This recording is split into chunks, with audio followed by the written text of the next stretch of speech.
Hi, this is a little video, on polynomial long division. And so here's a problem, and you're told to divide using long division. Show your work. Of course, this is math. You always need to show your work.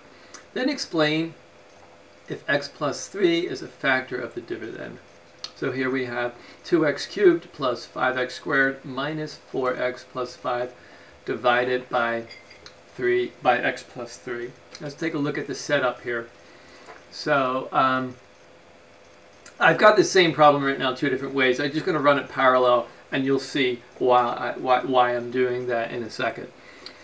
So first of all, we take a look at the dividend, and we have 2x cubed, and the divisor is x plus 3. So what we need to do is find some value in the quotient that when we multiply the x in the divisor will give us 2x cubed. And what I'm going to do is line up our quotient over similar terms. So that the first value is going to be 2x squared. 2x squared, because 2x squared times x is going to give us 2x cubed. 2x cubed, because, and then allow us to eliminate that. So then 2x squared times 3 is going to give us a plus 6x squared. Now, the thing that you need to remember is that we have to subtract everything. And this is where we're going to use a distributive property. We're going to subtract. So, and then this is where I'm going to kind of run a parallel. So we have 2 times x plus 3, or a negative 1 times 2x cubed, and negative 1 times 6x squared. So we'll do it over here. We end up with a negative 2x cubed minus 6x squared. So you can kind of see it. And then, of course, these, when you combine them, 2x cubed and then a negative 2x cubed, that's just going to equal 0. And you combine these, and that's going to negative x squared. Okay? So 2x squared. Now, well, it's going to have a negative x squared. So I'm just running these simultaneously. It's the same exact problem, nothing different. So now we say, what do we multiply the x by to get a negative x squared? Well, of course, that's just going to be negative x. So negative x times x is negative x squared. Negative x times 3 is going to be negative 3x. But again, we're subtracting everything. We have to subtract everything. Let me just come over here and minus 4x. And a negative times a negative x squared is going to be a positive x squared.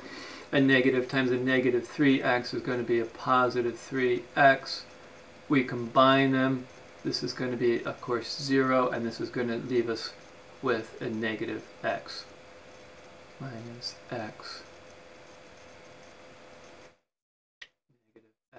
Now, we bring down the 5 plus 5, and we say, okay, what do we multiply the x by to get a negative x? Well, that's just a negative, that's just a minus 1. Minus 1 times x is going to give us negative x.